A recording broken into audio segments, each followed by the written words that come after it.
जलालो आतिशो बरको सहाब पैदा कर, अजल भी काफ उठे वो शबाब पैदा कर।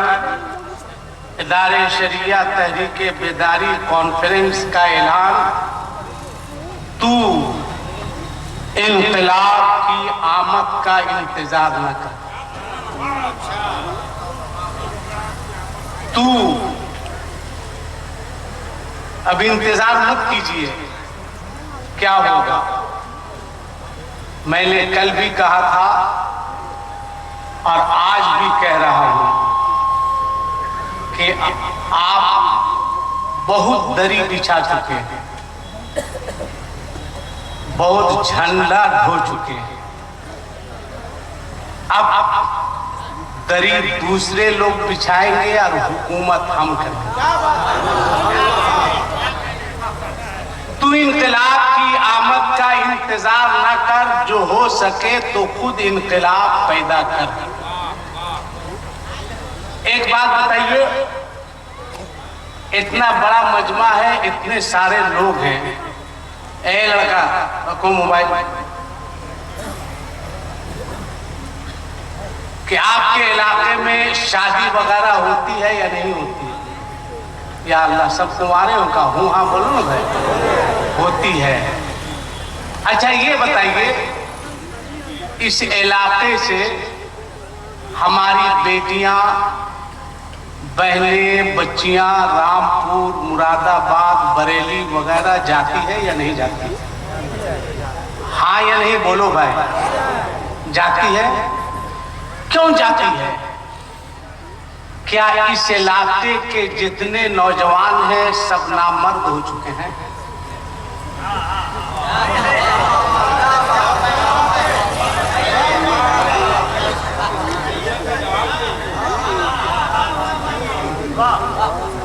अब जवाब दीजिए, तहरीके बेदारी कॉन्फ्रेंस का मतलब यही है, क्यों जाती है? क्या कसूर है उन बच्चियों का? क्या इलाके के सारे नौजवान हिजड़े हो चुके हैं?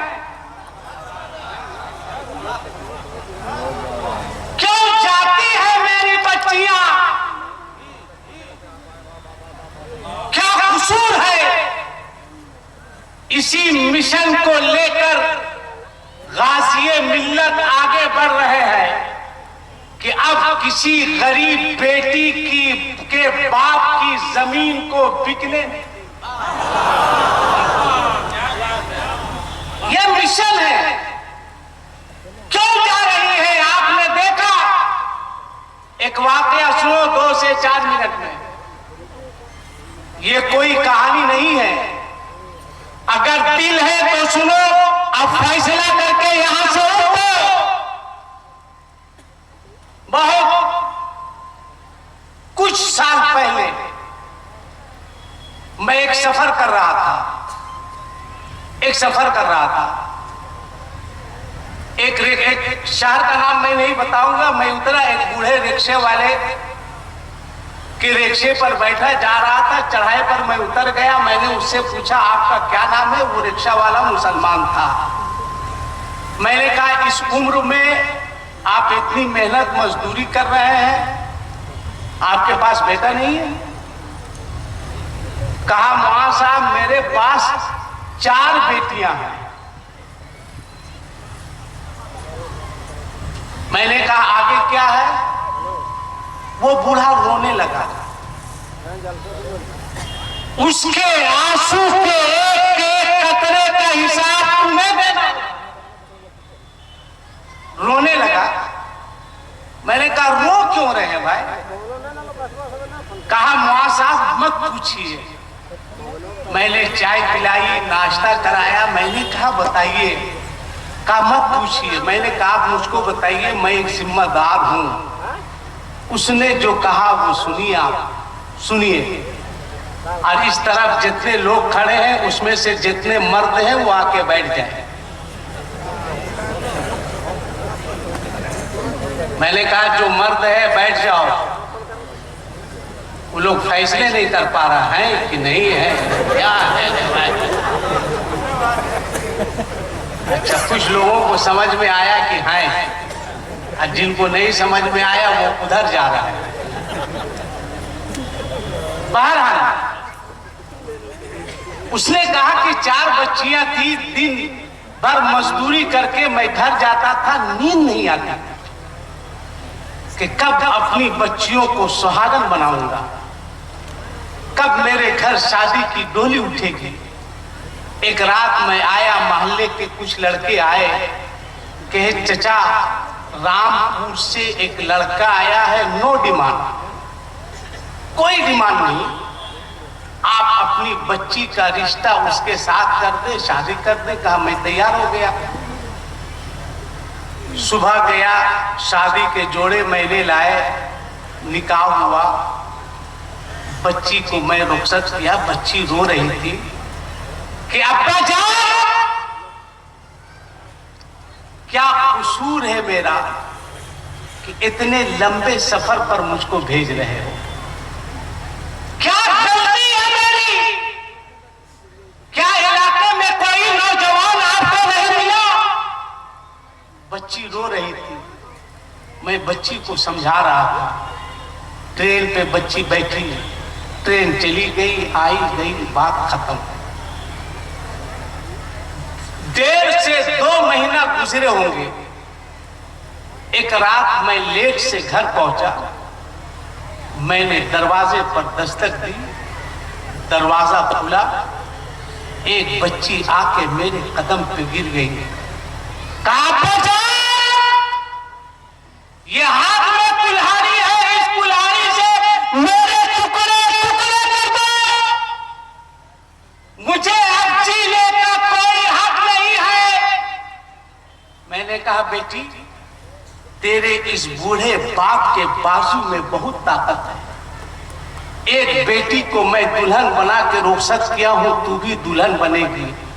रोने लगी कि अब्बा जान मुझे जीने का कोई हक नहीं है, सारों कत्तार रोने लगी, मुझे काट दो, मार दो, मुझे दफन कर दो।